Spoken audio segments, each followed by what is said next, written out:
cobrir toda a terra. Ele viu, é como ondas que cobrem o mar. Eu preciso comparar com aquilo que eu tenho no período da minha história. E são ondas que cobrem o mar. Ele viu ondas sonoras.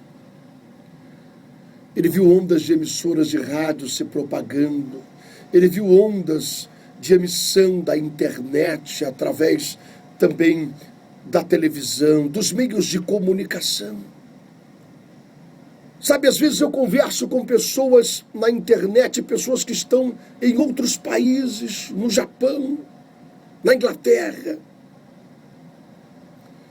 Eu ouço testemunhos de pessoas que me ouviram pregar em alguma emissora de rádio, pessoas que gravaram uma mensagem nossa e elas têm guardado há 10 anos, há 15 anos. Aquela mensagem que tocou em seu coração. Eu recebi uma vez um irmão, quando nós tínhamos um programa em outra emissora, às 9 horas da noite. E esse irmão chegou e, ao terminarmos o programa, ele nos aguardava na recepção daquela rádio. Ele disse: missionário, eu vim até aqui pessoalmente para dar um testemunho. Eu não quis ligar, mas eu quis vir pessoalmente porque é muito forte o que aconteceu comigo. Eu disse: pois não, meu irmão, diga. Ele disse: há pouco tempo atrás eu estava na chácara do meu irmão e esse testemunho marcou a minha vida. Eu nunca me esqueço, todas as vezes que eu falo sobre essa visão de Deus, que nos leva a anunciar esse evangelho pelas emissoras de rádio, pela internet, através de CDs e DVDs, e quem sabe um dia, querendo Deus, também pela televisão. Eu sempre me lembro do exemplo do que aconteceu na vida desse rapaz. Foi algo que marcou a minha vida, dentre tantos outros testemunhos. Ele disse: eu ia me matar. Ele disse: missionário, eu tinha uma arma. Eu estava embriagado, tomando cachaça, na chácara do meu irmão, desesperado. A minha vida estava destruída completamente. Eu já não via sentido para mais nada. E eu queria acabar com aquele sofrimento naquela noite mesmo. E aí, eu não sei porquê, disse ele, eu comecei a girar o botão do meu rádio e de repente eu parei numa estação em que o senhor estava pregando e aquilo me chamou a atenção e eu fiquei ouvindo. E eu fiquei ouvindo e eu não conseguia girar aquele botão e mudar de estação. E eu fiquei ouvindo e aquela palavra, ela foi entrando dentro do meu coração de maneira que quando o Senhor terminou aquela mensagem, ao invés de eu me encontrar morto com uma bala na cabeça, eu me encontrava de joelhos, chorando, pedindo perdão a Deus pelos meus pecados, pedindo a Deus que mudasse a minha história. E então ele me disse: agora eu estou aqui, hoje eu sou um obreiro da Igreja Assembleia de Deus. Jesus me livrou do inferno através daquela mensagem que o irmão pregou naquela noite nessa emissora de rádio. E eu disse: meu Deus, se fosse somente esse rapaz já teria valido a pena, porque uma alma só vale mais do que o mundo inteiro. Sabe, isso é algo forte. É algo forte que às vezes as pessoas não entendem, não compreendem. O que levam pessoas a terem fitas cassete que nem existem mais, guardadas como um tesouro em suas casas. Há pouco tempo atrás eu conversava pela internet com o irmão Roberto lá do Japão. E ele dizia: missionário, o senhor nunca veio aqui no Japão. E de fato nunca fui. Já estive em vários outros países, mas nunca fui no Japão. E ele me disse: o senhor nunca esteve aqui, mas a palavra que Deus lhe ungiu para pregar, através dos CDs gravados, o senhor lembra que o senhor enviou para cá? Eu: sim, claro. Foram mais de 40 CDs que enviamos para o Japão, que esse irmão adquiriu esses CDs, e nós enviamos para ele. Ele disse: eu reuni na minha casa aqui várias pessoas que falam português, que são descendentes de brasileiros, mas trabalham aqui no Japão. Eu os reuni na minha casa para fazermos um culto, e a gente cantava um corinho. E na hora da mensagem eu colocava o seu CD, e quantas vidas aqui, missionário, disse ele.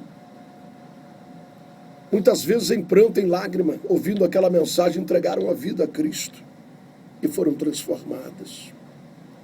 A palavra de Deus cria asas. Como ondas, disse o profeta. Será como ondas que cobrem o mar. Elas se propagam, se propagam e se propagam. E não está presa e limitada a um homem. E não está presa e limitada a 4 paredes. E não está presa e limitada a uma denominação. Não.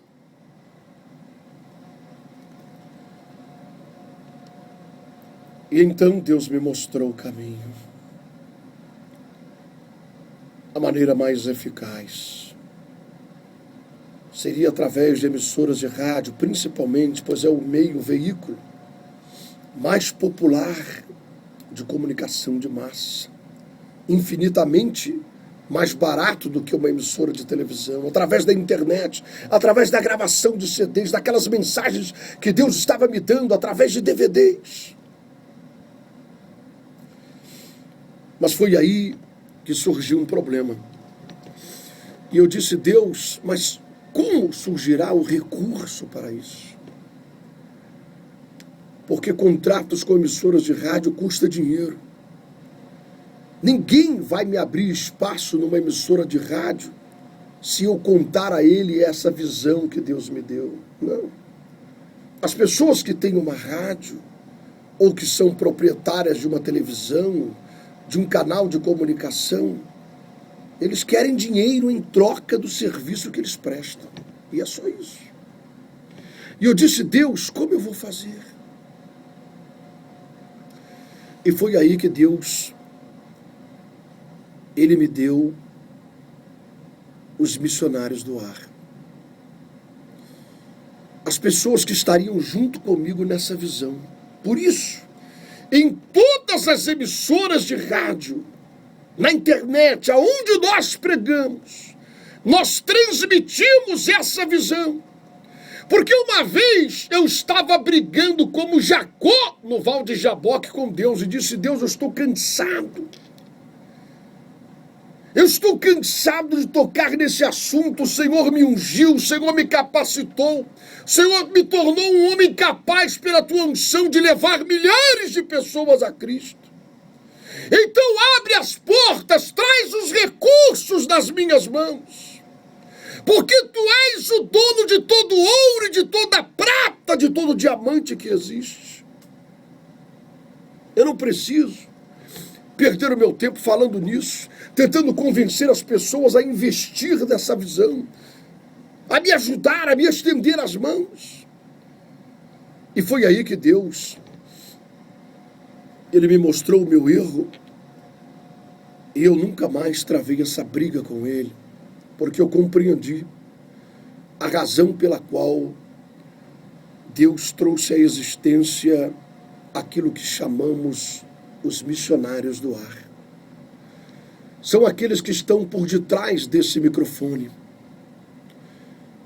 Em quantos estúdios eu tenho entrado e ali permaneço sozinho pregando e orando pelo povo. Mas por trás de mim, por trás destes microfones, estão os missionários do ar, que me dão sustento espiritual, que me dão o sustento e o respaldo financeiro para ali estar. Porque acreditam nessa visão. Porque recebem de Deus a mesma visão que eu recebi. E foi isso que Deus me mostrou.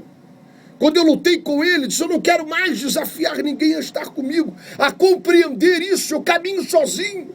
Me dá o recurso, tu és o dono do ouro e da prata. E aí novamente Deus falou comigo e Ele me mostrou o meu erro. Quando Jesus disse, aquele que der um copo de água fresca a um dos meus profetas, este tal, receberá um galardão de profeta. Eu disse, meu Deus. Ora, um profeta, um homem chamado por Deus a dedicar a sua vida de forma integral à pregação desse evangelho, porque o Espírito de Deus, ele chama cada um e coloca cada um no corpo de Cristo como ele quer. Um é a boca, o outro são os olhos, outro é a mão, outro é o pé. Cada um para um propósito. E uns são chamados para se dedicar integralmente a anunciar esse evangelho por todos os cantos. Os profetas de Deus. Acaso Deus não pode prover para um profeta suas necessidades? Acaso Deus perdeu o poder de fazer a água brotar da rocha ou sair da areia de um deserto? Não. Então por que esse indivíduo tem que estender a mão com um copo de água fresca? Sabe por quê? Deus me mostrou. Deus quer abençoar essa pessoa. O chamado dela é diferente.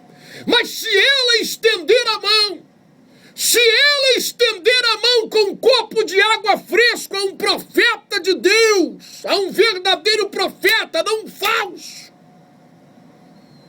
não movido pela ganância, não induzido pela ganância de receber muitos outros copos d'água, de ter um poço artesiano perfurado no quintal do seu barraco.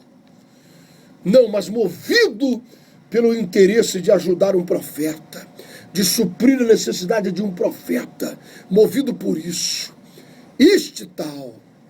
Esta pessoa receberá um galardão de profeta. Meu Deus, como isso é importante. É por isso que Deus, ele não tira água da rocha para o profeta. O que eu quero dizer, é por isso que Deus, ele não faz chover dólares na casa de um profeta, mas ele usa as pessoas, porque ele as quer abençoar, porque ele quer que essa visão seja transmitida a elas. Porque a uns ele deu 5 talentos, a outros 3 e a outros ele deu 1 talento.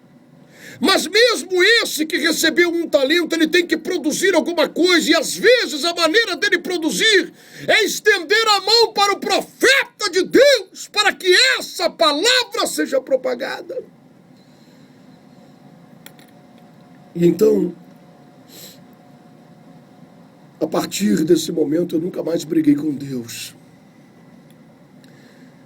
porque eu compreendi que transmitir essa visão, falar com as pessoas acerca disso, não é importante apenas para mim. É importante para elas.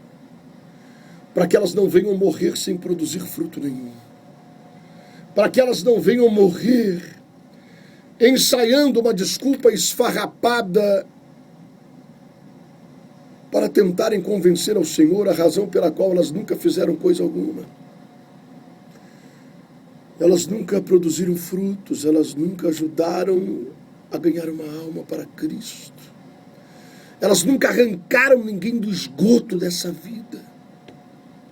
Mas elas apenas se limitaram, na vida cristã delas, a participarem de campanhas para receberem uma nova geladeira, um novo carro, uma nova casa, e aí por diante.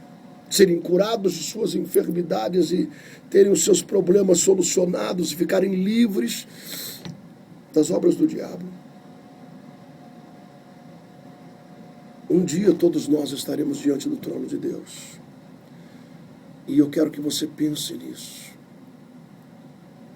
Como será esse dia?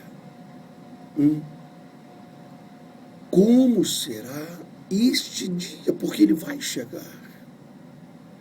Talvez ele chegue antes do que você e eu possamos imaginar. Talvez você esteja procurando estar atento às profecias apocalípticas para estar alerta acerca da vinda de Cristo, mas talvez você tenha apenas algumas semanas de vida. Quantas vezes estamos cansados de ver pessoas que estão morrendo inesperadamente? Ou seja, o acerto de conta dessas pessoas é muito mais rápido do que elas imaginam. Não sabemos quanto tempo